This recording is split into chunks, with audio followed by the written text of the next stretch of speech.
Welcome to Professor Game Podcast, where we interview successful practitioners of games, gamification, and game thinking who brings the best of their experiences to get ideas, insights, and inspiration that help us in the process of getting the students to learn what we teach. And I'm Rob Alvarez. I teach and work at IE Business School in Madrid, where we create interactive and engaging learning materials. Want to know more? Go to professorgame.com/subscribe, start on our email list, and ask me anything. So welcome, engagers. Once again, we are today with, a very, very special guest. But Nicole, before we get started, are you prepared to engage? Well, I'm ready to engage. Let's go. Yeah, game on. Let's do this. Because Nicole Lazzaro is an immersive media trailblazer entrepreneur and game industry veteran and has run XEODesign for 27 years. She discovered how game mechanics create emotion, designed the first iPhone game, and the 4 keys to fun used by millions of leading developers worldwide. And those 4 keys are baked into the AI for The Sims and inspired IBM Watson's sentiment analysis. Her game, Tilt World, has planted 16,000 trees in Madagascar. Recent XR accomplishments include Follow the White Rabbit, as well as Unscramble the Oracle, a choose-your-own adventure for AR headsets that inspires healthy play, walking around the block. So is there anything, Nicole, that we're missing from that intro? Oh goodness, I think we want to get started. Essentially, I think I'm a serial innovator. I always love to be on the cutting edge of technology because that's where there's the most blue ocean. And we have this opportunity to unlock, more human potential through play. Absolutely.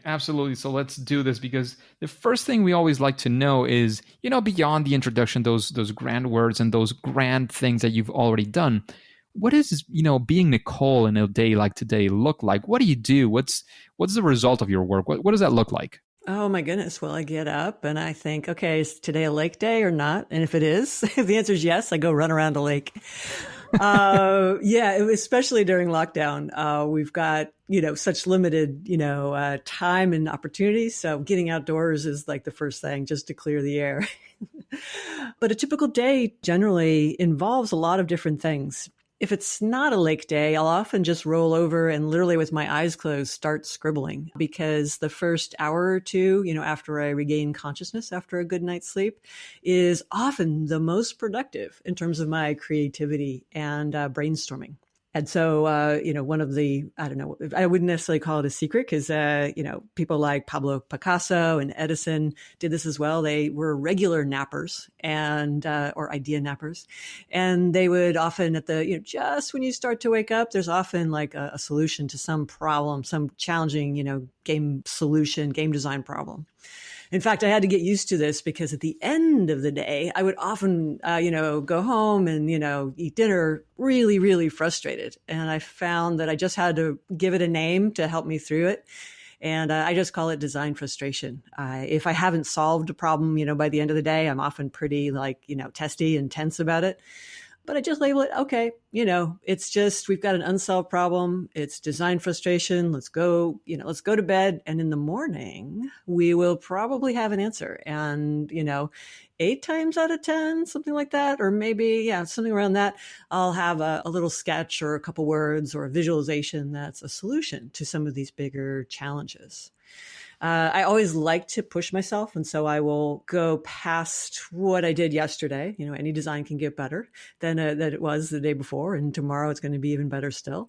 And so when when I load into my design space, 5 or 6 or 7 or, 20 different parameters, it's often hard to even navigate the design space of opportunity, much less, come on that one solution that, collapses, 50 features into 5, which is what a lot of my designs are really known for, being very simple in the execution or in the interaction, demands from the user or the player. But yet it has a whole lot of great emergent fun and emergent value. Wow, so many insights just from understanding what your day looks like. So it seems like we're off to a great start, Nicole.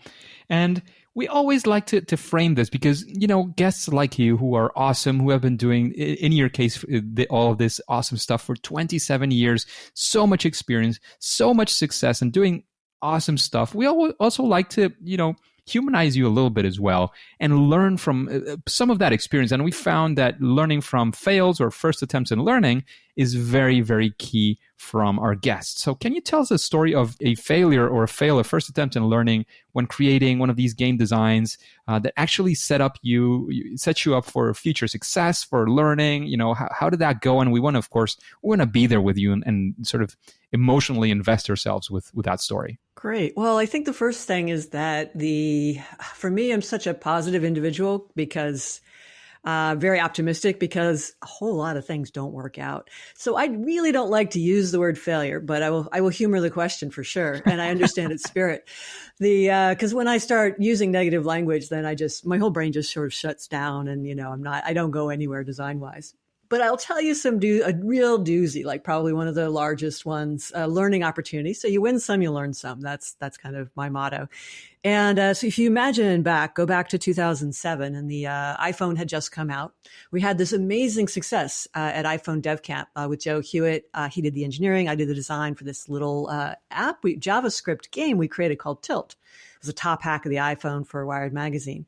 So I built on it. I invested a lot of I self-financed a new version of the game, that was going to be going out on the App Store. We were actually a launch title on iPad because of this failure.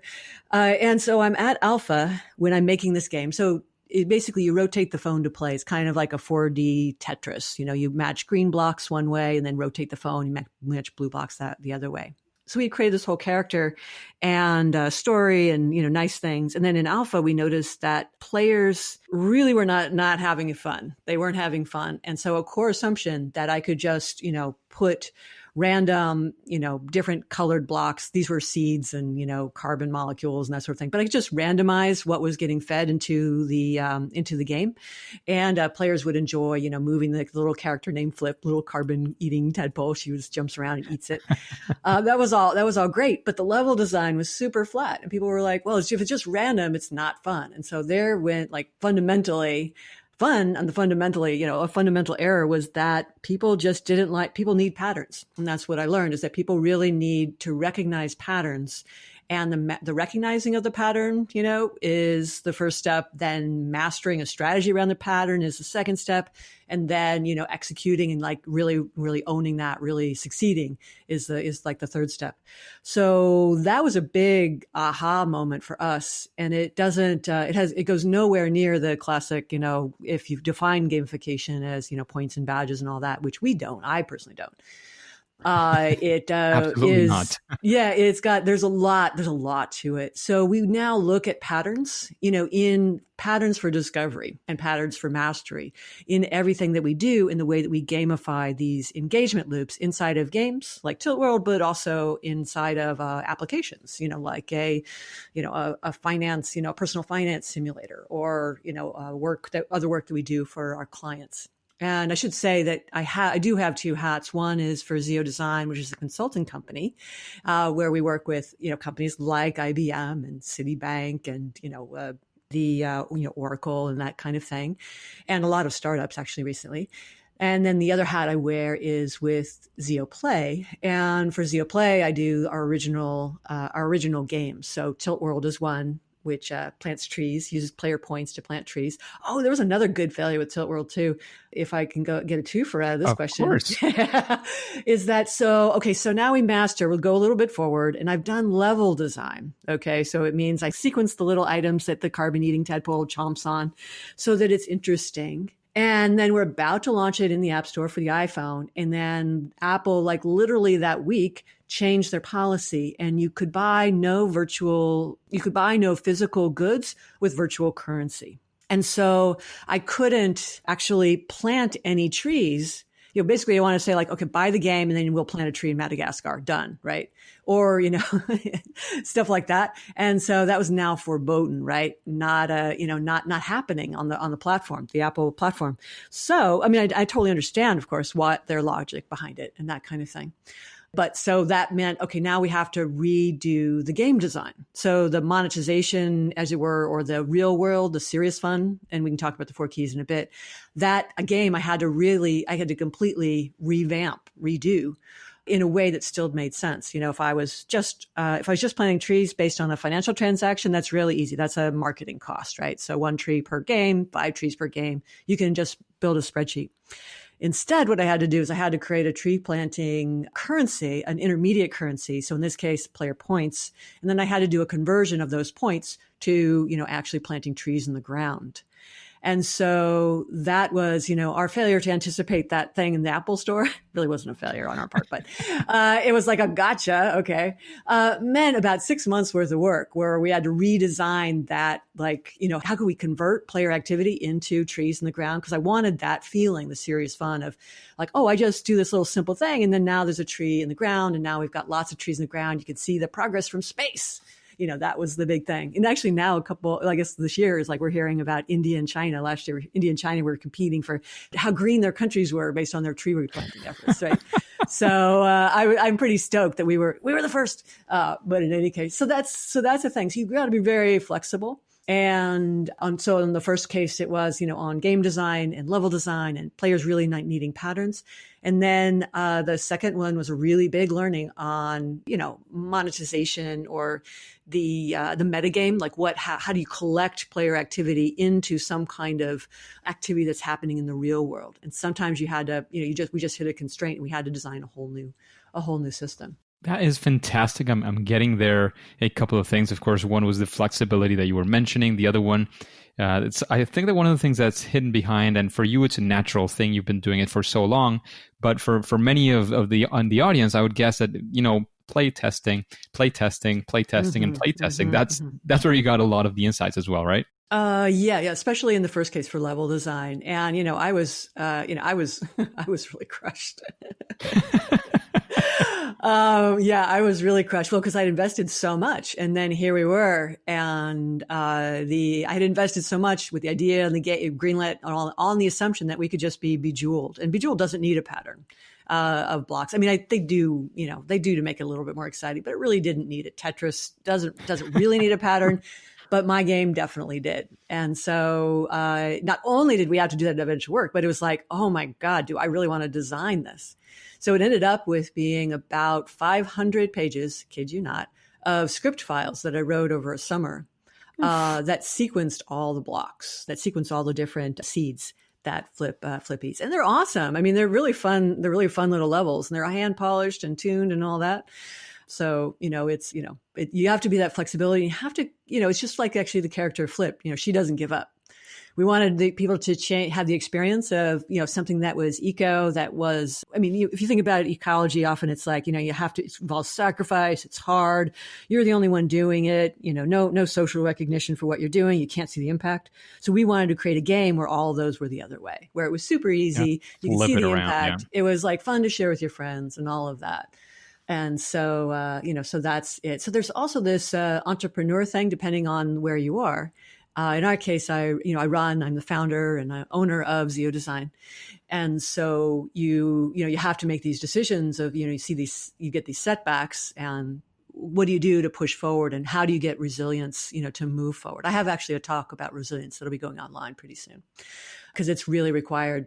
I was fundraising for my next game, and, a week before I was supposed to hit the road to Sand Hill Road and stuff, the App Store pulled all of the launch apps. So now I was suddenly a developer without portfolio, right? And, and then we almost got it ready, and then they deprecated the version of Xcode we were using because we had built a custom engine for it. So then again, so there you got 4 questions. We should probably move on to some other questions. I can talk about failure or resilience. It's resilience. I like that better. Yeah. Well, it's basically it's like you got to think about it like it's the art of it's basically the art of keeping going, right? It's the art of keep showing up. And it's kind of like a skateboarder, you hit these little bumps, these road bumps, on the road, right? But every time you hit a bump, you got to catch a little air. And, you can get a little bit more skilled at it as you go forward, in life and in your business and in design. Absolutely. So let's flip it around very quickly and go for, a challenge that you faced. It could be flip it. It could be any of the other things that you've done. It was a challenge and you actually solved or you had success with it using, of course, all those game design skills that you've accumulated all this time. Yeah. So I think the biggest one, I don't know if it's the biggest, but probably most recent, top of mind, is some of our XR work for sure. For Follow the White Rabbit, which is a game that we're going to be putting out in virtual reality. Maybe it'll go on headset. We'll see. It depends on the timing of these AR glasses. But what we found is that we were, constrained on getting we were on a 3DOF headset, 3-directional headset, which basically meant you sat in a swivel chair. You couldn't walk forward or lean left or right, or any of these other. You couldn't actually move around. So what I did was I said, instead of you going to things, they would come towards you. And so you're in this world. It's a game about a magician who's been a charlatan all his life until one day his magic actually works and the rabbit disappears, wearing a diamond bracelet. So now everyone wants to follow the white rabbit. So we're in this escape room. We start in Paris. It's 1889. It's the eve of the World's Fair. The Eiffel Tower is out the window in this cafe, sunlight streaming in, and the Eiffel Tower is still under construction, right? It's so it's this age of wonder. So instead of me going to things, I'd have things come to me. So I used a gaze cursor. I was the engineer on this one, and I had things come come to us instead of that, instead of us going to them. Interesting. Yeah. And what would you say is one of the, as you have your 4 keys to fun, which we'll talk about right in a second, but what would you say is one or several of the keys that you found to get to this success with this game? Great. Yeah. So I'd say that we were, could you say the question again? Yeah, you arrived to great success with this game, and we would like to know what would you ascribe, what are some of those keys? What was the key to get to that success? We want to, take some lessons as well from that experience. Yeah, well, we really looked at the psychology of it, or I looked at the psychology. At the time, the platforms are very constrained, so often it's a technical thing. So you take that technical limitation and turn it around, flip it on its head, I think like you said, and create an opportunity. So you really work with that limitation. So I make a list of limitations at the very start of a project, especially on new tech. And then looking at that list, can I come up with a list of design or look at the design opportunity that those constraints have. So it was a Gear VR, it was the mobile game jam for Gear VR. So it was a phone slapped into a stereoscopic headset.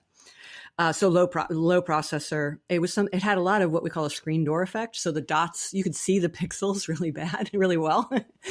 And so it looked like you were looking at the world through a screen door.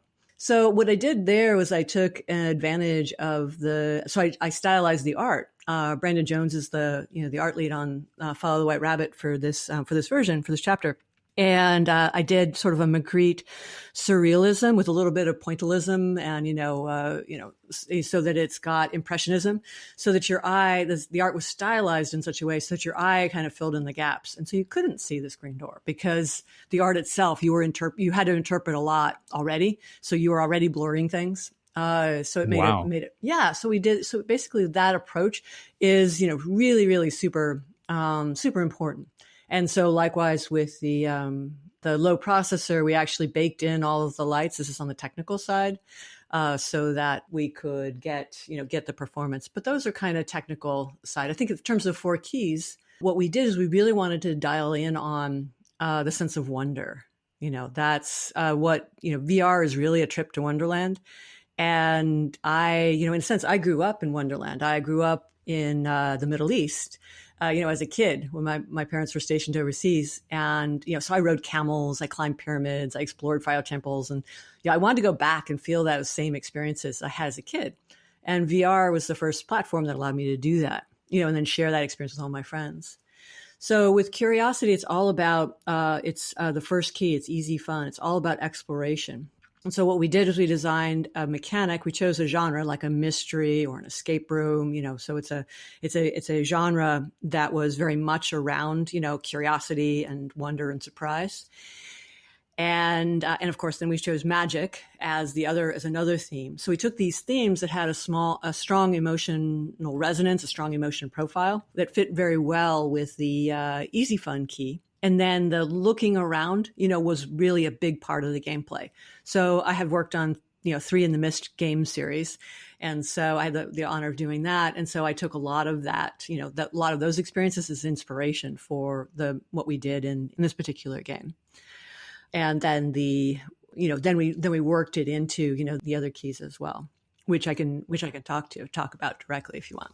Absolutely. And in fact, you've been talking about the keys, and I always like to know, understand what the typical process of a game designer is. So I would like for you to, I'm guessing it is around the keys. So if you want to explain the keys and then how that bakes into your process, or if that is the process itself, we would really like to know, how does it look like for you when you're creating a game? And of course, using those 4 keys to fun. Great. Yeah. So it's what I did in 2000 to 2004 is I actually watched people play games, which is something that I do for a lot, for a lot of things, everything from, Diner Dash to Star Wars, The Matrix. I've done a lot of player studies, a lot of design consulting on these games. And so I used Paul Ekman's facial action coding to measure the emotional responses on people while they played. And, everything from Tetris to Halo, across genres, multiple genders, wherever it was they played. And so I came up with 4 reasons why people played. They played for novelty, they played for challenge, they played for friendship, and they also played for, meaning and value. And so I called these the 4 keys to fun, and each one is a collection of action emotion pairs. So it's all about, it's an interaction design language that allows you to design emotion in an experience. And that as a concept is one of the core research foundation, if you will, for the practice of, gamification. And it was one of the 4 or 5 different models that went into the start of all of this, as it were. So what we do is we look at curiosity. That's the hook. It pulls you in. It's the ability to, explore, to fantasize, role play, creativity. It's like dribbling a basketball. It's fun just all on its own. It's the bubble wrap, I like to say, of game design. And it's just fun because there's no points, there's no challenge, it's just fun just to do. So that's a very valid way of having fun. It's often the first thing that people do. And then from there, what we look at is, but just like dribbling a basketball, it's more fun if there's like a hoop, right? And the hoop isn't just big and in front of us, it's small and overhead, with the backstop, which is the second key. So the second key is all about, it's called hard fun. So it's the fun of accomplishing something hard. It requires goals, strategies, and obstacles. And it's that feeling of frustration that leads when you succeed to the feeling of fiero, yes, I got the boss monster, or I won the Grand Prix. And the feeling of fiero is it's one of our bigger emotions. It's full body. Nobody else, it's not social. Nobody else has to witness it. It's just all about us. And a personal sense of accomplishment over accomplishing of a goal or triumph over adversity. So that is the second key. So hard fun. And players will go back and forth between easy and hard fun. You'll win the level and it unlocks a new level. And then you'll have the easy fun of exploring that second level.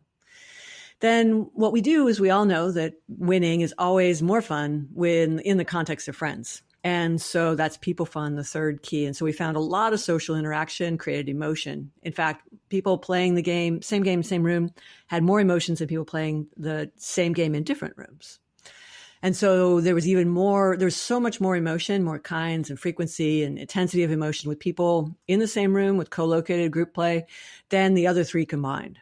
So that's the heart of what people fun is. And it's cooperation, competition, communication, all of these things. Amusement is one of your first, most easily visible on the face or in the audio. Amusement, laughter, right? And then we've got, schadenfreude and envy and, friendship, all of that, all of those really great emotions that are coming in. And the question here with this, because, the evolution of online gaming with things like Fortnite, like you're there with 100 other people. Mm-hmm. I mean, for me personally, and this is something very personal, I've always enjoyed more like having somebody like next to me playing. I remember playing like Teenage Mutant Ninja Turtles in the Nintendo. Oh, yeah. It was absolutely amazing when I had friends to play with and we were playing together with these online ways of playing and, the headphones and maybe seeing each other's face and Twitch and all these things. Has that, sort of from a general perspective, has that brought people a bit more together? Is that still as powerful as having it next to you, or at least more powerful than it used to be? Yeah. So what we did is part of this original research was really early in the. So we were doing WoW as one of our World of Warcraft was our first, one of our part of our data set. And at the time, people were jerry rigging, TeamSpeak and video conferencing and stuff like that. So I could really tell that desire to have at least a visual of someone's real face was a very strong motivator. And just chat wasn't just nearly as nice as being able to talk to somebody audio wise. So it was in person best, connected with video and audio, in some sort of window, the next best, and then audio only, the next best, and then chat finally at the very end. We don't have holographic 3D projections of people yet at mass, at scale. So we don't know where in the spectrum that will be. Hopefully it'll be quite a bit better. We'll see. At that point, they'll have to project the game and the projection of your friends in your living room or wherever you happen to be gaming. So we don't know what that's like. But yeah, we do lose a lot from not being, because it's actually a lot of it is the physical jostling and the feeling of the presence of other folks, like literally sitting next to you. That is, part of that, feeling like you're in the same space. But at the same time, you can get into some very intense, conversations, like we are here, just in audio. And you can actually create quite a strong social space just with the voice, going back and forth. So we'll have to see, what comes next. We do lose stuff without being physically present. And so just like a technical constraint, like I mentioned at the very beginning of the episode, is that you want to have it be, really take advantage of that constraint somehow in the design. But in any case, so it's all about social. People want to play because they want excuse to be closer to their friends, right? They want an excuse to be with their friends. People will play games they don't like. People play games, even though they hate playing games, just to spend time with their friends. And then the last key is, so we have easy fun, hard fun, people fun. And then the last key is serious fun, which is all about gamification, right? And at the time, there were very few games with serious purposes outside of training. When we first launched it. Now there's quite a bit more. There's festivals and all that good stuff, all that great stuff. And so with serious fun, it's all about people played games to change themselves or to change the world around them. And so with serious fun, it's all about the ability for a game to have an intention and then have that gameplay do something in a fun way. So it's a collection and completion, and repetition and rhythm are kind of the interaction patterns that go with it, and that feeling of like desire or want or I something I'd like, and being able to satisfy it is that closes that serious fun loop. All four keys are loops. They're not just kind of a one shot thing. It's important to design a complete loop. When it's broken, it's usually because one of those loops or many of those loops are broken, so you don't complete the cycle. And then it's better if you have more than one loop going at any one time. A lot of folks focus on, we'll just do serious fun for this, or we'll just do easy fun for this. But really it's the work when they're working in conjunction that gives players more than one option at any point in time, and then gives them control of what kind of game interaction, what kind of interaction they want to have with the experience. Absolutely, and that makes a lot of sense. That is, it's a big reference that the whole world of game design and gamification has had with your four keys to fun. Just a quick break before we continue. Are you enjoying this podcast? If you're listening through a podcasting app, please subscribe and rate us on the app. This will be of great help to reach more engagers so we can change the world together through gamification. Nicole, what would you say is of course, it probably has to do with your four keys to fun, but maybe a quick advice or something that you would say, well, if you consider this, a best practice that you could do is doing this, and when you're creating a game or a gamification project, would you say that there is a key in that sense? Well, I think that probably the biggest mistake, or the most challenging, one of the most challenging mistakes we've talked about, the game side. I should also talk about, the more serious side, is in like an educational game, for example, the thing that's the hardest for, developers and for the sponsor of the project to get their hands around is you have to have, fun failure states. And you have to support fun failure, and you have to support failure, and you have to support and make it fun. So that's very hard for a lot of folks. So my classic example is that, okay, you're basically designing a nuclear power plant, managing game, right? And you need to train people on how to properly, run a nuclear power plant safely. What's the first thing you're going to do if you're a student sitting down at the console for a nuclear power plant? What would you do? Screw up.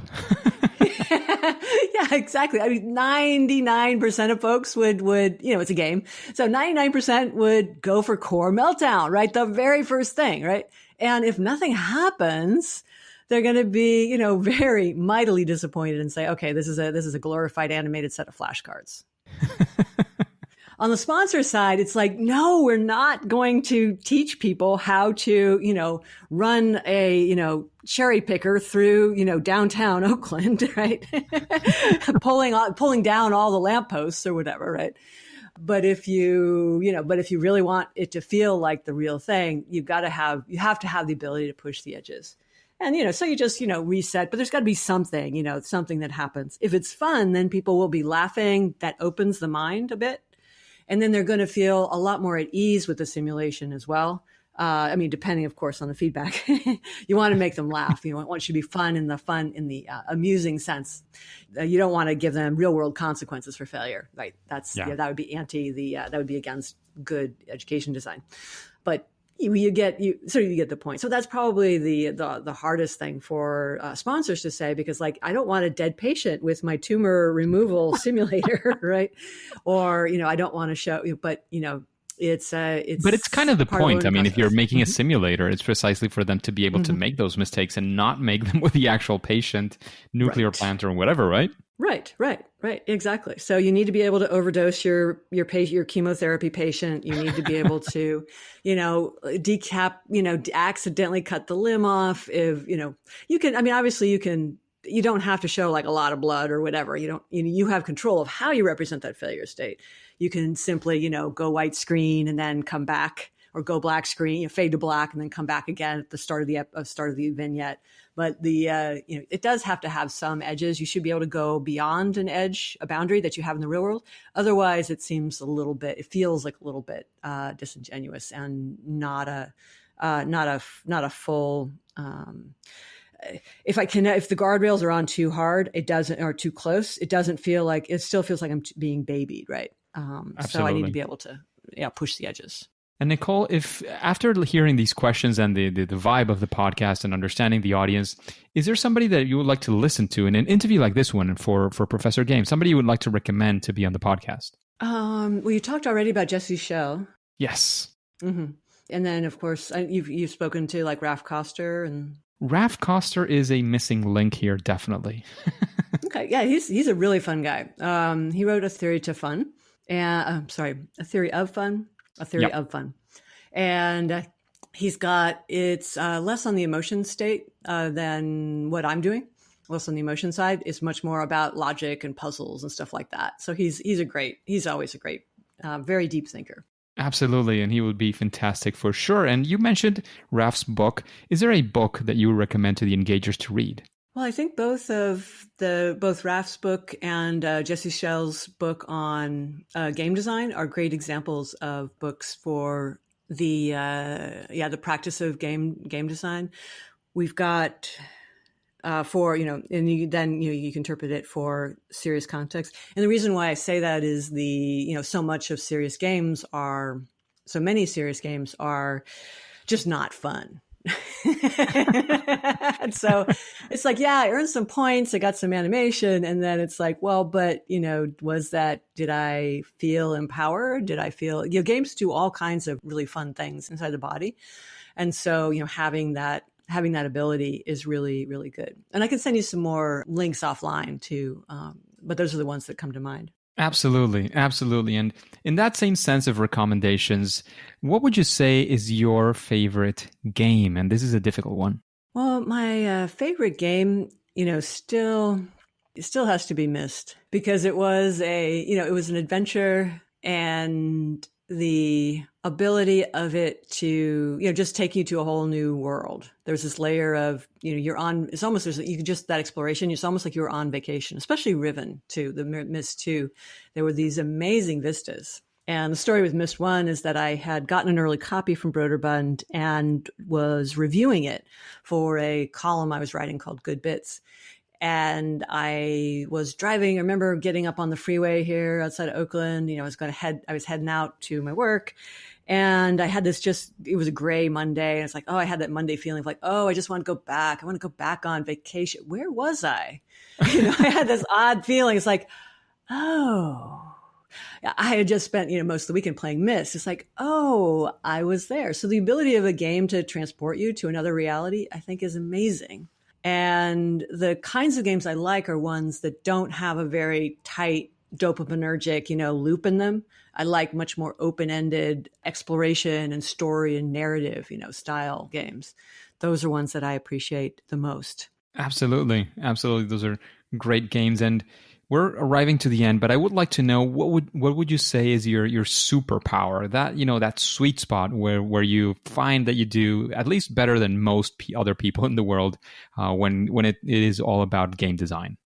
Well, obviously the emotional result of play, being able to fine tune an example. So, for example, being able to take a task that needs to be done. So like in the work context, you've got you're photo editing or something, and there's a series of interactions that you go from the beginning of the process to the end of the process. There's a series of steps, and it's ridiculous that most user interfaces are aphasic. They don't recognize or induce different emotions depending on which part of the phase you're in for that project. So you want to be very open-ended and laughing and amusing yourself or whatever, coming up with new ideas at the beginning of the project. At the middle, you need some social feedback. And at the end, you need to dial down and stop brainstorming and, ship. But, and we blame ourselves, for not having the right, Kabam board or, Asana or, Pomodoro method, but really it's the tools that are causing us a lot of this distress, in my view. So my superpower is a bit with clients that we work with in consulting is to be able to take their process and fine tune it to people's needs at the moment. And I think that's a really big one. The other one I think is just in terms of the history of my career. It's really, it's not very glorious, but, a superpower, but, if I were a superhero, I would be the mole. And the mole, in the sense is like, when I see, I see someone provides me a reality, someone provides me a narrative, someone provides me a frame. And first I recognize it as that. I don't recognize it as truth. I don't recognize it as the reality, right? I just recognize it as a frame or a narrative or something. And then like the mole is basically, I just tunnel down underneath it. And I keep going, digging lower and lower and lower until I find that bedrock, that actual truth that everything else is built on. And that's how when I, was at the Game Developers Conference and I said, hey, famous game designers, have you ever done player studies and asked players what fun was? And they said, no, that sounds stupid. That was a long time ago. And, and then I said, well, what kind of emotions can game create? And it's like, okay, well, these, I love them anyway. A lot of them were my mentors. And they said, oh yeah, well, maybe it's the, thrill of victory and the agony of defeat, the theory, the feelings of the, the Colosseum, but nothing more. It's like, okay, I know you guys are wrong on this one. So, so those kinds of things, you take their reality and say, okay, what is real? What is my experience? Leonardo da Vinci in his biography, I was reading, did a lot of this as well, based on experience. What kind of things about in my experience how can I give myself experiences so that I can gather the data to again dig down to what's the baseline truth. And that's what I did with the 4 keys to fun. And it really changed the industry, the game industry, as well as now, obviously industries outside of games, is because I looked at how do I measure the internal state of the player without them having to have them understand it, self-observe it, and then express it. Those were 2 very big things. Not many people can do either, let alone both. And so that's what I did. That's why I used the facial recognition, the fax coding. So that would be my superpower. And then I'm also just really, I hand coded. I hand coded all that video. I, hand coded all the levels for Tilt World. So I also have a bit of resilience and perseverance in the face of obstacles. So there you go. Make that into a superhero. Absolutely. I love it. I love it. And those superpowers, and one of them is related to what I like to call, when I do workshops on these things, I like to call the 5 whys. And it doesn't have to be 5, it doesn't have to be 4, it doesn't have to be 10. But it's like going deep and really understanding what's beneath the surface. I really enjoyed that one in particular. So Nicole, we're running out of time, but before we go, of course, if you want to have any final words, any final piece of advice, of course, let us know where we can find you if we want to find out more about XEODesign, about what you do, about Nicole, 4 Keys to Fun, all these things that we've been talking about. Before we say it, I know your phrase is game on, but at the end, we will have to say, at least for now, that it's game over. Or until next time. Anyway, yes, level up. So there we go. Yeah. So we've got if you want to find out more about me, you can follow me on Twitter. That's where I do most of my microblogging. So at Nicole, Nicole, Lazzaro, Lazzaro. And the company name is XEODesign, XEODesign.com. You can find out more about the 4 keys on that website, or there's a short code, which is 4K2F. .com, and that'll go right to the white paper and there's a nice poster you can download for free. You can feel happy to reach out to me on either of those platforms. And we're coming out with new versions of Tilt World, Follow the White Rabbit, and Unscramble the Oracle, all 3 soon. So stay in touch. If you want to be on our mailing list, you can go to bit.ly/FWR beta. And you can sign up for our beta list, and you'll have some more announcements of that game. And if you are around at the Game Developers Conference, GDC Summer 2020, next week, I am giving a talk on spatial audio and the design of it for Unscramble the Oracle, which is a choose your own adventure you play walking around the block, 5 p.m. on November 4th, Tuesday, November 4th. We've already recorded the session, so it went well. And then, but I will be around for a live Q&A afterwards. Yeah, I think this is what the lockdown is giving us, all this power of time travel. So absolutely. Yeah. So I definitely think if you're interested in, pursuing this as a career, if you want to add more games, I think the biggest thing is not to think of it as adding points or badges or tacking stuff onto, like wallpaper. It's really to think about the core. What is the core loop? What is the core set of actions or verbs that you're designing into your space that create the outcome that you want, and connect those in a way that is compelling, engaging, and fun, and intrinsically fun. So we want intrinsic motivation, not the extrinsic, put icing on the cake or something like that. So keep it extrinsic, and we can, keep it fun. So we're all about unlocking human potential through play, and games are a great way to do that, either in game land or in the professional, like serious, let's do other stuff land. Stood up stuff. Yeah, exactly. Well, if you think about it, games are really, it's human nature to play. In fact, all mammals play, and some crustaceans play, and birds play. There's a lot of play, and play is all about, the role of play is to learn. So, all play, teaches you something. So when you look at it at its core, if you're doing anything that involves, mastery over time, definitely play, whether you call it gamification or I like gamifying, is a big part of what you want to do. Not only is it in the enjoyment part, but in the relationship between serious fun and easy fun, there's a really interesting stuff that happens that reinforces learning is enjoyable in and of itself. And so the way that those 2 keys work together is really, really helpful for mastery. So it's in the process of learning, the process of going through the steps where you would acquire the learning, right? You want that to be fun, but also in the way in which those actions, those thoughts, those, whatever activities that you did, the way in which those translate into some kind of change in the brain that is, knowledge or wisdom or skill. The play is actually setting the brain up to kind of this, this highway, this fast track to getting it really deeply embedded in the brain. So play is, ignore play at your peril. So hopefully we can all have more fun together in the future. Absolutely. And as you can tell, engagers, we could spend all day just talking about this. I'm seriously considering going into Tim Ferriss's format and spending 3-4 hours in a single interview, because I'm having so much fun. I really enjoy this. I think there's a lot of value. However, as you know, our format is a bit shorter than that. We are around the 40-something minutes by now. So at least for now, and at least for today, we might get back into this, but for now, it is time to say that it's game over. Engagers, it is great. It is fantastic to have you around. And this podcast, as you know, it only makes sense with you. So let's connect on Twitter so you can let me know who would you like to have, what questions do you have, so you can see some new content that I post there every now and then. What questions can you have? What other guests like the amazing Nicole Lazzaro, what we can help you with? Just let us know. You can find my Twitter account in professorgame.com/Twitter. I'm always sharing stuff on gamification, game-based learning, game-based solutions, especially, of course, around education and learning. And of course, before you click continue and go to your next mission, have you already subscribed using your favorite podcast app? Please go ahead and do so that you can listen to the next episode of Professor Game.